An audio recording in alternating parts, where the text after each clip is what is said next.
રાષ્ટ્રીય પિતામહ મહાત્મા ગાંધીજીના નિર્વાણ દિનના પ્રસંગે આજે કચ્છ જિલ્લા કોંગ્રેસ દ્વારા જિલ્લા મુખ્યાલય ખાતે આવેલ ગાંધીજીની પ્રતિમાને પુષ્પહાર અર્પણ કરીને ભાવભીની પુષ્પાંજલિ આપી હતી।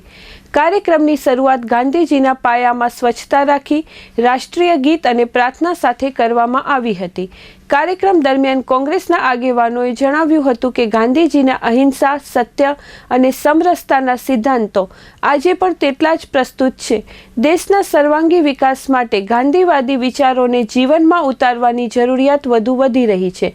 આ અવસરે કચ્છ જિલ્લા કોંગ્રેસ કમિટીના અગ્રણી કાર્યકરો, સ્થાનિક નેતાઓ, યુવા કાર્યકરો સહિત અનેક લોકો ઉપસ્થિત રહ્યા હતા।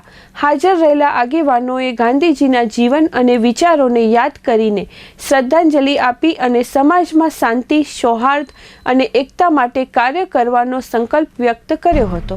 આજે કચ્છ જિલ્લા કોંગ્રેસ સમિતિ દ્વારા જિલ્લા મથક ભુજ ખાતે પૂજ્ય મોહનદાસ કરમચંદ બાપુની 78મી પુણ્યતિથિ નિમિત્તે જિલ્લા કોંગ્રેસના આગેવાનો, હોદ્દેદારોએ પૂજ્ય બાપુની પ્રતિમાને હારારોપણ પુષ્પાંજલિ આપી હતી।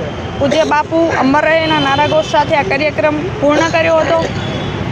બ્રિટિશના એક એડવોકેટ તરીકે અને ગુજરાતના ગૌરવ પોરબંદરમાં સમગ્ર વિશ્વ અને દેશમાં બાપુએ એક સારા આગેવાન, નેતા, એક સામાન્ય માણસ જેવી પ્રતિભા ઊભી કરી હતી।